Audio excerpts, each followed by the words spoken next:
di sini bersama Sasa. Sebenarnya podcast ini ada itu karena kegabutan aku sih sebenarnya. Jadi aku juga pengen cerita tentang beberapa cerita dari teman-teman semuanya, dari teman-teman aku, dari pengalaman aku, bahkan yang bener-bener story life aku banget. Dewasa memang tidak mudah. Kata-kata itu selalu ada di benakku sampai ya kalau dibilang tuh udah muak lah dengan kata-kata dewasa itu tidak mudah. Dewasa itu sungguh menyakitkan, dewasa itu sungguh menakutkan, dan banyak lagi. Tapi aku juga tidak bisa membantah kata-kata itu. Karena pada dasarnya memang dewasa itu ya sulit. Sulit mengerti apa arti dewasa sesungguhnya, sulit menerima perubahan, sulit menerima adaptasi lingkungan, bahkan sulit menerima diri sendiri. Tapi di diri aku menjadi dewasa itu memang sulit, apalagi yang sudah digarisbawahi kalau aku ini anak terakhir yang paling manja, yang paling tidak dewasa, yang tidak paling mandiri. Tapi sejalannya waktu aku semakin dewasa, aku semakin membantahkan dengan kata-kata manusia di sekitar aku membilang aku manusia kecil yang selalu lemah, yang selalu menangis ketika dunia tidak sesuai ekspektasi. Dan kalau menurut aku sendiri, dewasa itu bukan soal umur, tetapi cara pembawaan diri, cara pemikiran, dan pengendalian emosi. Aku banyak belajar dari pertemanan bahwa semakin kamu dewasa, pertemanan itu semakin sedikit. Dan itu yang bahkan sekarang pun aku rasain dan aku sudah dalam terjun fase itu.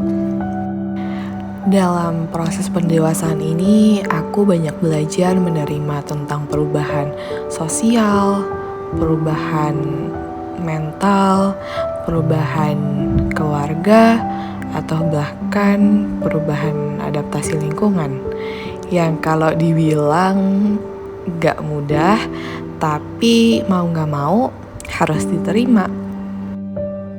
Dan semakin kita dewasa, kita semakin diperlihatkan oleh semesta bahwa hidup itu tidak sesuai dengan realita, hidup itu tidak sesuai dengan ekspektasi, bahkan kadang selalu melenceng. Mau kembali seperti dulu lagi, itu gak mungkin.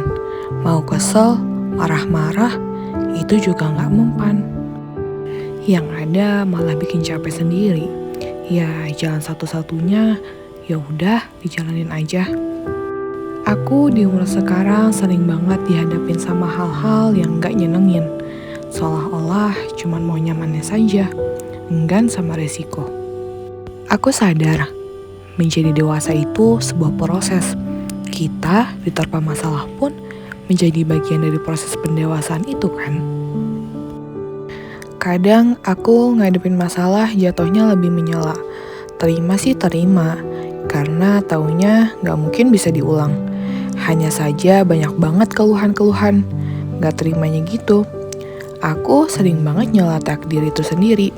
Kenapa harus begini, kenapa mesti begitu, dan banyak kenapa lainnya. Ya, aku sadar apa yang aku lakukan itu gak ngejamin apa-apa. Hanya capek aja yang didapat. Capek fisik, juga capek mental. Menjadi dewasa itu bukan tuntunan, tetapi tentang mengikhlaskan hati. Ya, aku pernah baca hal itu kok. Selamat menjadi manusia dewasa ya, yang dimana pasti kamu akan bertemu lebih banyak masalah. Dan bagaimana kamu harus cukup kuat untuk menyelesaikan semuanya sendiri tanpa bantuan siapa-siapa selain restu orang tua. Selamat menjadi manusia dewasa ya. Begitu banyak penekanan akan membawamu berjalan. Selamat menjadi manusia dewasa. Keputusan adalah daftar yang mutlak dan tidak bisa kamu ubah sesuka hatimu. Selamat menjadi manusia dewasa, di mana segala perihal tidak seindah fase remaja. Kamu akan dituntut patuh dengan waktu, karena kamu akan mengerti bahwa pada suatu hari meminimalkan kamu membawa suatu pengalaman terhebat. Selamat menjadi dewasa. Untuk kamu dari aku, kuat-kuatin mental ya, kuat-kuatin badan, karena proses pendewasaan itu tuh gak bakal selesai sampai kapanpun, akan terus berjalan sampai kita hidup.